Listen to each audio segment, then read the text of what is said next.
Shalom, shalom. Selamat pagi anak-anak. Kembali lagi berjumpa dengan Miss Ati di sini. Apa kabar?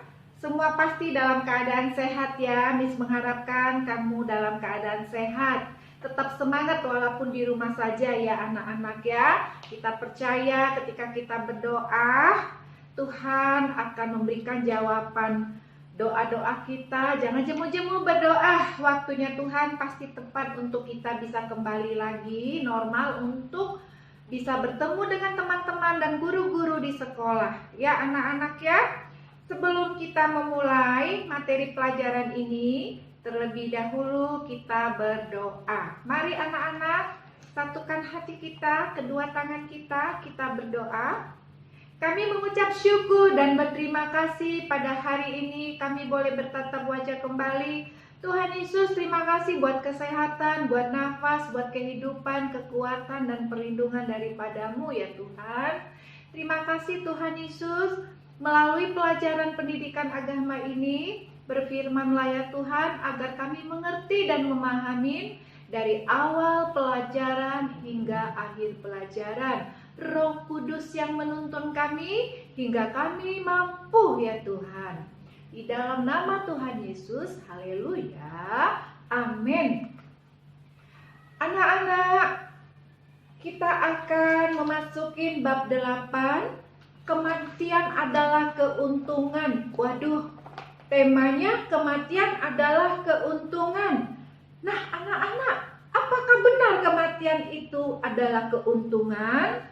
Untuk itu, mari kita simak halaman 64 dengan perikop dan judul temanya, mengapa harus mati anak-anak.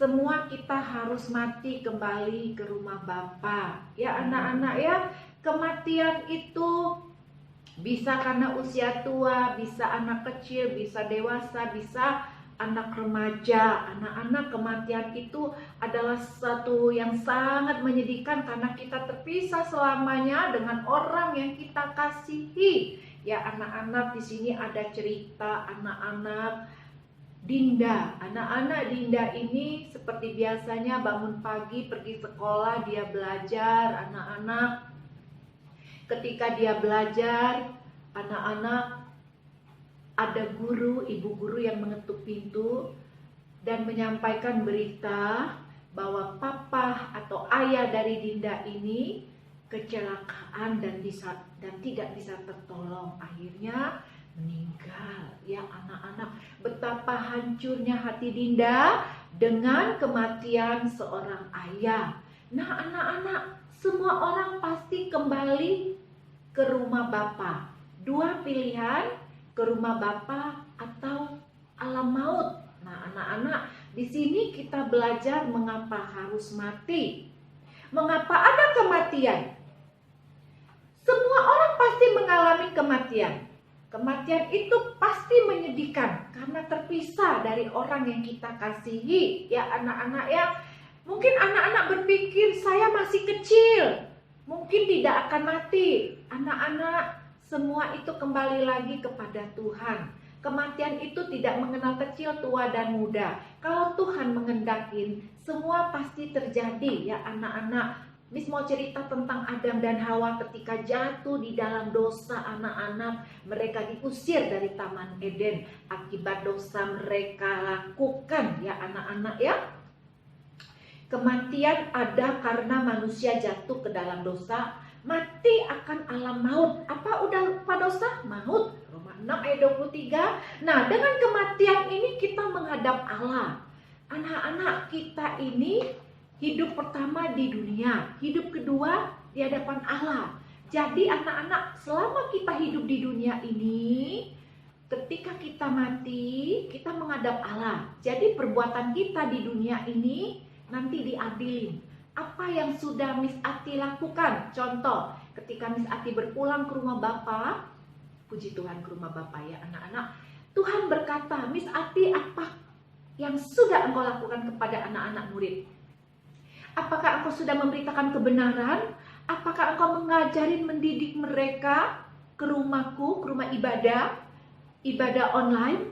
Apakah anak-anak rajin ibadah online? Apakah Miss Ati sudah menyuruh? Pertanyaan itu nanti akan dipertanyakan kepada Miss Ati. Untuk itu kenapa Miss Ati katakan harus rajin beribadah online? Karena anak-anak adalah regenerasi anak-anak sejak kecil mengenal Yesus, memahami pribadi kebenaran di dalam firman Tuhan.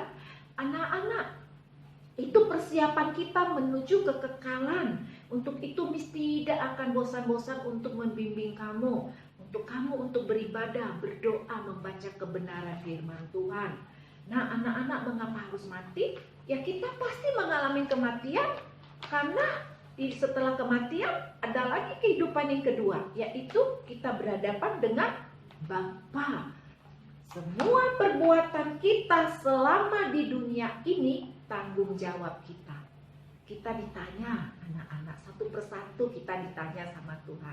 Ya, kita diadilin apa yang sudah engkau perbuat. Rapot kita ini ada, sampai sekarang kita punya rapot loh anak-anak. Perbuatan baik nilainya biru, perbuatan yang tidak baik merah. Oh, merah itu berambang api. Nah, anak-anak dua pilihan dalam hidup ini, mau warna biru apa warna merah. Rapotnya kita ada di buku kehidupan Tuhan. Ya anak-anak, kalau kita pikirkan kembali betapa hidup ini, Tuhan lihat semua anak-anak saat ini. Ya anak-anak ya, ada kehidupan pertama di dunia, kehidupan kedua nanti ditanya Tuhan. Kalau kita baik, melakukan perbuatan yang baik, kita memuliakan Tuhan, kita masuk ke kekekalan. Apa yang kau lakukan tidak baik, ada hukumannya. Next, anak-anak, mati adalah keuntungan. Waduh, kok mati bisa untung ya, Miss? Aduh, mati itu rugi, Miss. Nangis-nangis, sedih, terpisah dari orang yang kita cintai. Memang betul, anak-anak. Banyak orang takut mati. Aku takut mati, belum siap karena ada neraka. Anak-anak, Tuhan sudah beri kita kesempatan hidup saat ini. Ayo, kita lakukan kebajikan, kebaikan. Anak-anak, pernah anak-anak lihat orang mati? Pernah pergi ke rumah duka? Kita lihat, ya orang mati ini kemana ya? Setelah mati ini kemana ya? Anak-anak, pertanyaan kan sering kita tanyai, orang sudah mati ini kemana perginya ya? Anak-anak, banyak orang takut mati karena tidak tahu apa yang dialami orang yang sudah mati. Nah, anak-anak bisa dikatakan tadi, setelah mati ada kehidupan lagi. Kehidupan yang kedua yaitu kita dipertanyakan perbuatan kita. Pertanggungjawabkan perbuatan kita yang selama ada di dunia. Nah anak-anak, kehidupan kita ini adalah pemberian Allah. Mari kita hargain. Hidup kita dari Tuhan, napas kita anugerah Tuhan. Kita mendapat kesehatan anugerah Tuhan, perlindungan dari pandemi anugerah Tuhan. Betapa Tuhan kita hebat, bukan? Nah, setiap orang yang menjalani hidup berbeda-beda anak-anak ya. Ada sebagai murid sekarang anak-anak, Miss Ati sebagai guru, dokter yang sekarang memeriksa orang sakit, pilot membawa pesawat terbang. Ya anak-anak, semua mereka bekerja. Semua kita bekerja. Anak-anak sekarang bukan bekerja tapi belajar. Semua kita ada ambil bagian. Yang penting kita mengandalkan Tuhan. Miss Ati sebagai guru mengandalkan Tuhan. Mengapa? Karena Miss Ati tahu hanya kekuatan Tuhan yang mampu membuat Miss bisa berbicara, bisa bekerja, bisa merasakan kesehatan. Semua itu Miss mengandalkan Tuhan. Karena Miss keterbatasan banyak sekali. Setiap orang yang bekerja mengandalkan Tuhan, pasti Tuhan memberkati. Ya anak-anak, orang yang mengandalkan Tuhan akan berusaha, bekerja keras, percaya akan Tuhan memberkati setiap usaha dan pekerjaannya. Orang yang mengandalkan Tuhan, anak-anak belajar mengandalkan Tuhan, tidak pemalas. Ya, Miss juga bekerja mengandalkan Tuhan, tidak malas. Rajin buat YouTube, berusaha, Tuhan tambah-tambahkan kekuatan, karunia, talenta. Kalau kita mau berusaha kerja keras, tidak malas, anak-anak. Nah, anak-anak, menurut anak-anak menguntungkan atau merugikan kalau orang mati itu?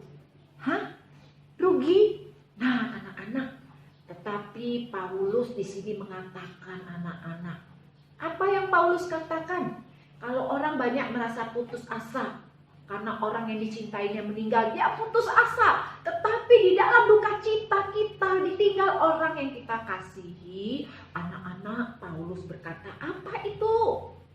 Karena bagiku hidup adalah Kristus dan mati adalah keuntungan. Filipi 1 ayat 21. Apa artinya? Bukankah kematian membawa duka cita? Betul, duka cita.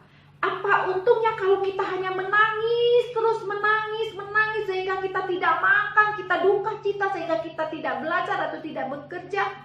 Banyak orang bersedih. Bahkan kalau orang meninggal, saudaranya atau orang yang dikasihin merasa Tuhan tidak sayang. Kenapa Tuhan panggil orang tua saya? Tuhan tidak sayang, kenapa Tuhan panggil ibu? Kenapa Tuhan panggil kakak saya? Banyak orang berbicara seperti itu. Dia putus asa karena orang yang dikasihinya meninggal. Anak-anak, hidup kita adalah Kristus. Hidup adalah Kristus. Artinya, kalau kita menjadi pengikut Kristus, taat atas perintah Kristus di dalam firman kebenaran Tuhan. Ingat anak-anak ya, kalau hidup kita Kristus, hidup adalah Kristus, jadi hidup kita mengandalkan Tuhan Yesus. Kita taat dengan kebenaran akan firman Tuhan, taat dengan peraturan-peraturan anak-anak. Setelah kita mati, kita mendapat keuntungan. Kenapa? Karena dalam hidup kita selama di dunia ini, kita taat, kita percaya Kristus. Kita percaya akan kebenaran firman Tuhan. Kita mau melakukannya. Kita mau mentaatin apa perintah-perintah Tuhan. Setelah mati adalah keuntungan. Kenapa? Karena berkat hidup kekal ada di tangan orang yang percaya kepada Kristus, yang mau melakukan kebenaran firman Tuhan.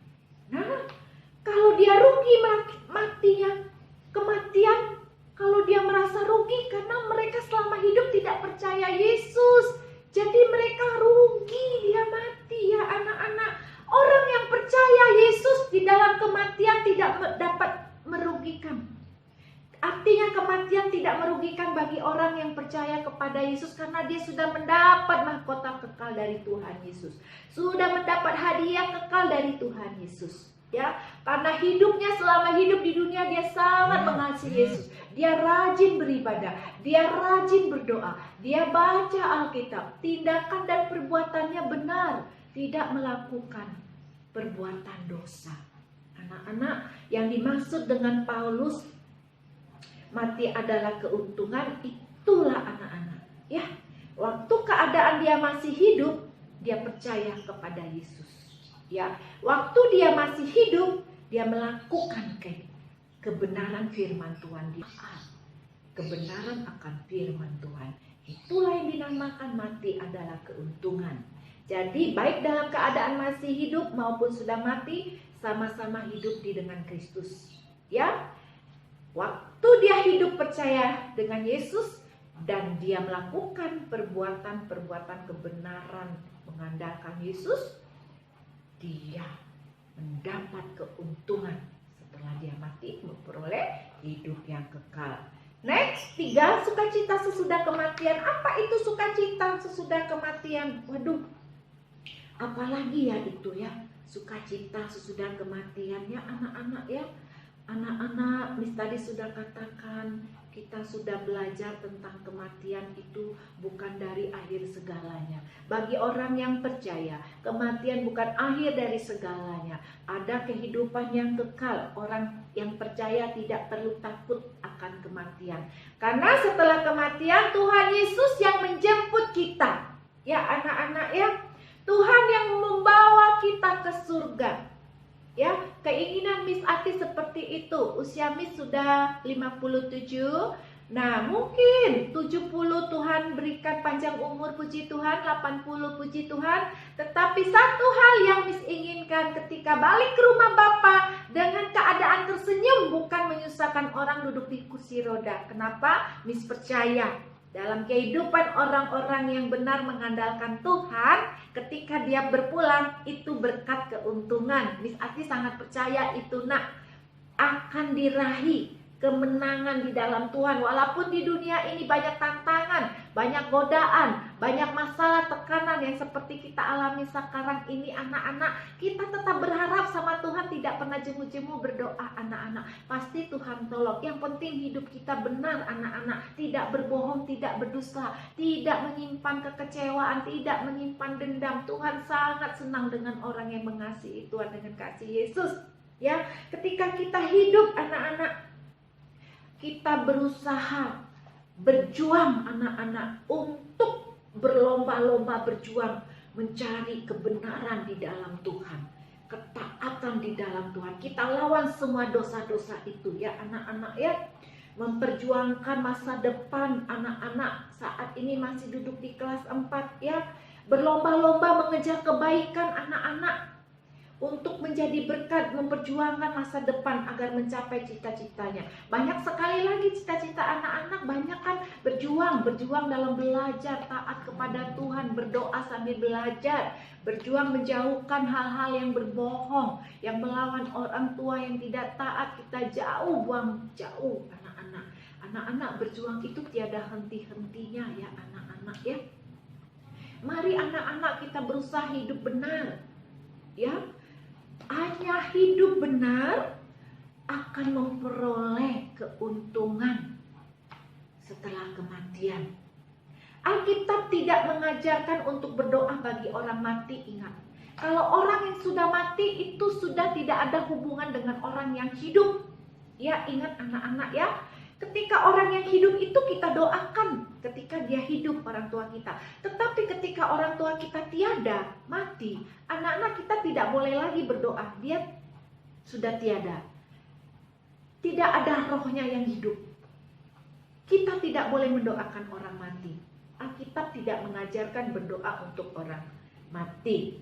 Dengan tujuan apapun, dengan cara apapun. Apalagi datang ke kuburan, bawa makanan, bawa minuman, bawa makanan kesukaan orang mati. Waduh, itu berhala sekali. Hati-hati ya.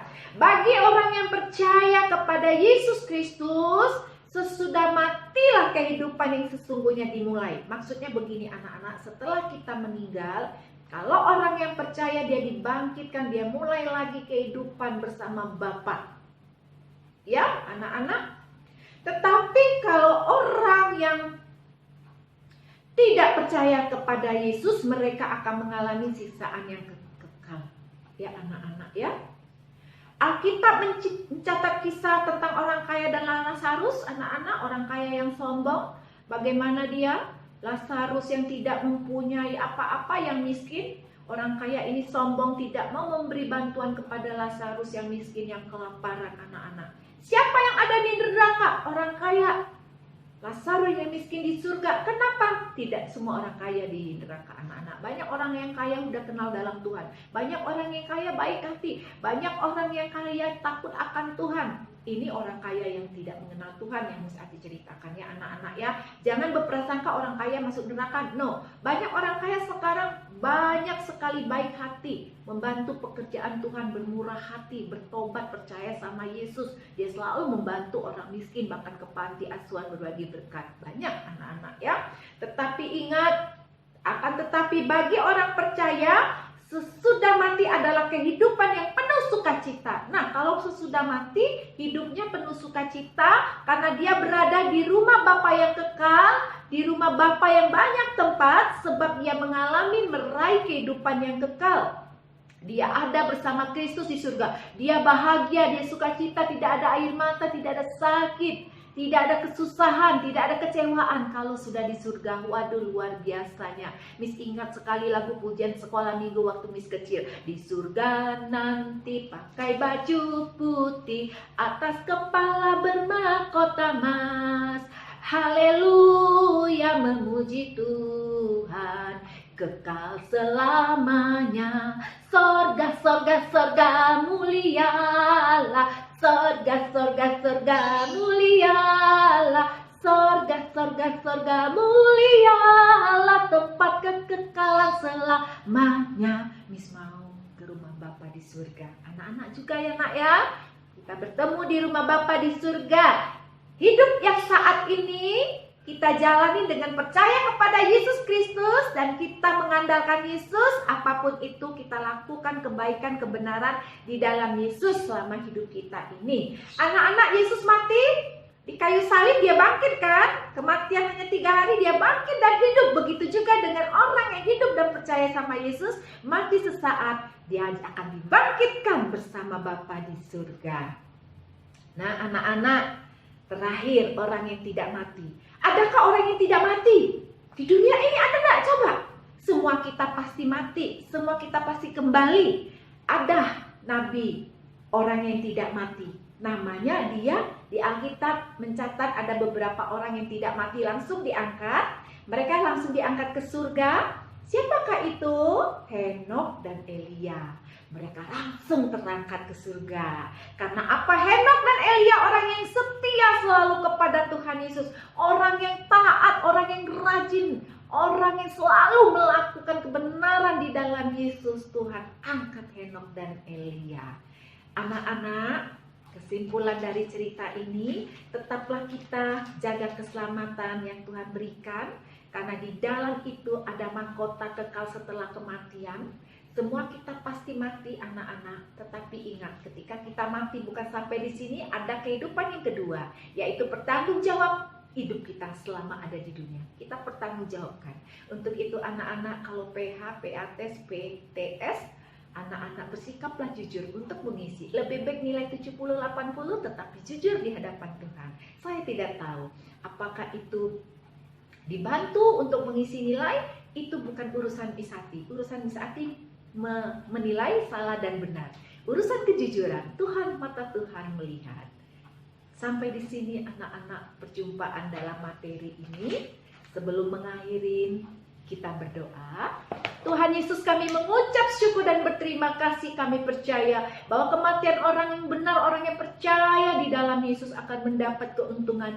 Apa yang dikatakan Paulus, keuntungan adalah berkat mahkota yang Tuhan sudah sediakan bagi kami yang selagi masih hidup ini. Kami berjuang terus Tuhan untuk meraih mahkota itu. Ajari kami tetap taat Tuhan. Ajari kami melakukan kebenaran dalam firman-Mu ya Tuhan. Terima kasih Tuhan Yesus. Kami percaya Yesus yang mati 3 hari dibangkitkan kembali dan hidup. Dan saat ini kami percaya ketika kami Tuhan mati, kami juga akan dibangkitkan Tuhan dan bertemu dengan Engkau Roh Kudus. Kami akan berada di rumah Bapa yang kekal dan banyak yang tempat. Terima kasih Tuhan Yesus. Amin. Shalom anak-anak, Tuhan Yesus memberkati. Jangan jemu-jemu anak-anak untuk tetap berdoa bagi bangsa dan negara kita, buat guru-guru kita, juga buat orang tua kita. Terima kasih.